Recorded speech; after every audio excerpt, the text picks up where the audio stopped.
ko sa Ama, Espiritu'y isugo niya upang sumainyo tuwina.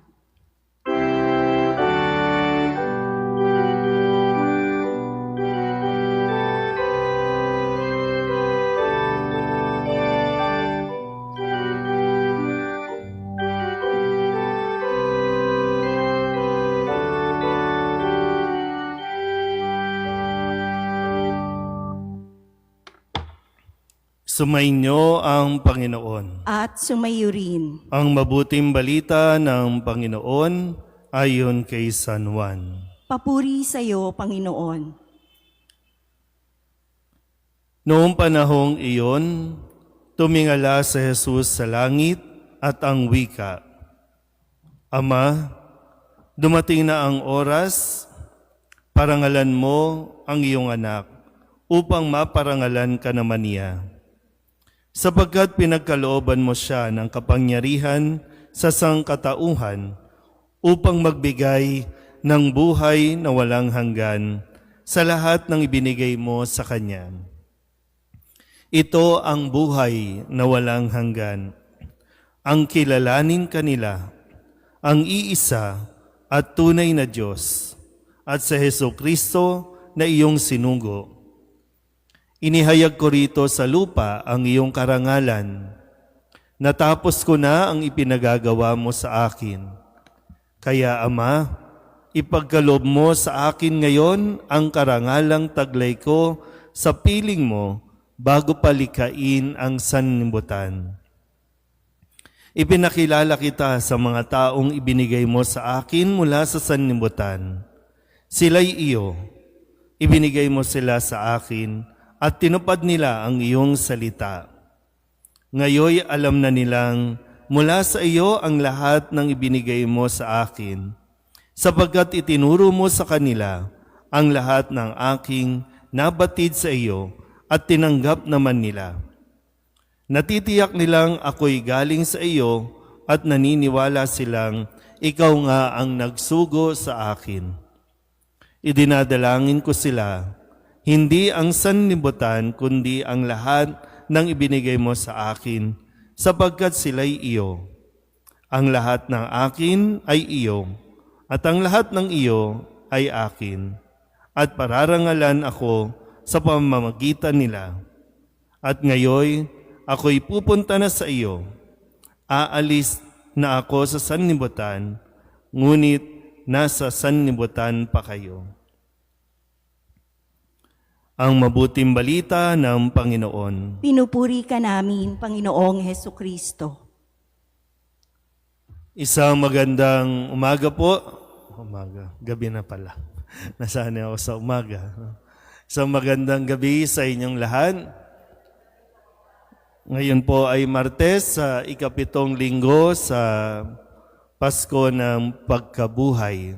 At kung babalikan lang natin ng kaunti, ipinagdiwang natin nung linggo ang kanyang pag-akyat sa langit, bagamat ang liturhiya natin ay nasa panahon pa rin tayo ng Pasko ng Pagkabuhay at matatapos ito hanggang sa linggo sa pagdiriwang natin ng pagbaba ng Espiritu Santo.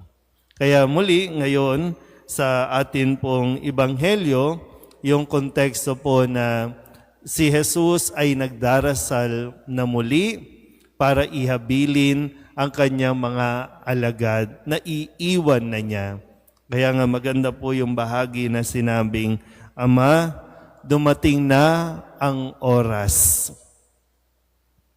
Para bang ang nilalaman ng kanyang panalangin ay yung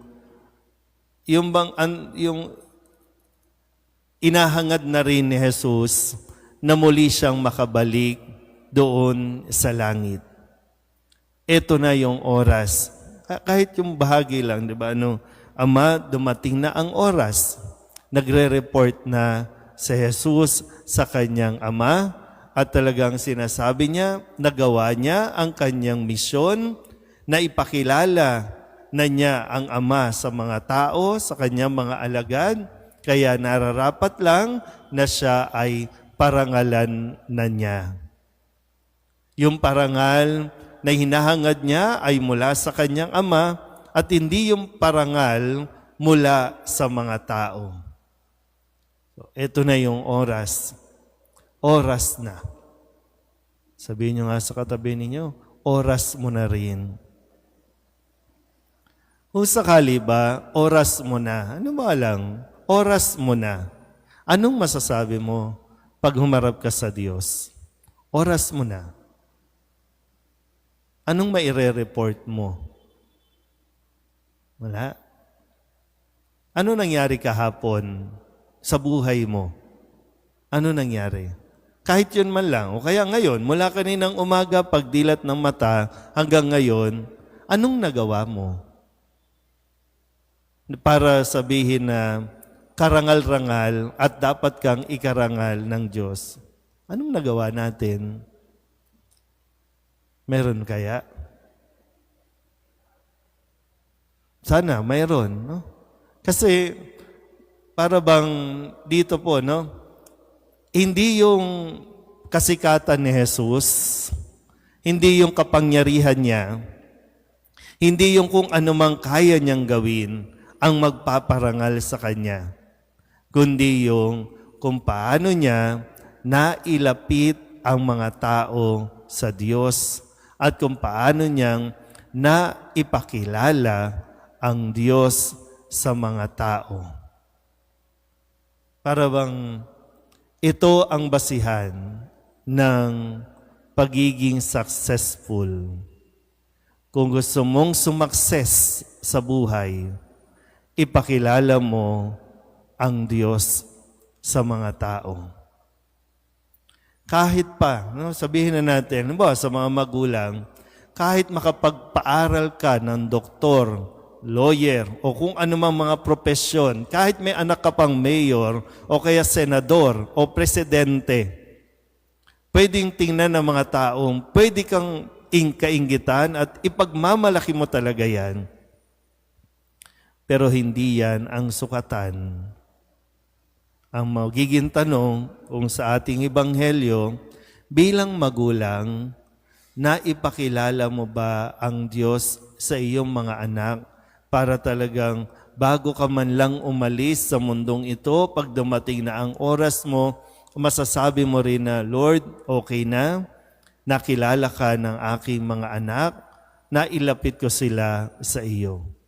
Pag ganon, yun, pwede kang sabihang sumakses ka talaga sa kung ano man ang estado sa buhay. Kung magulang ka, anak ka, empleyado ka, mamamayan ka, yun ang magiging basihan para tayo maparangalan pagdating ng oras natin. Amen?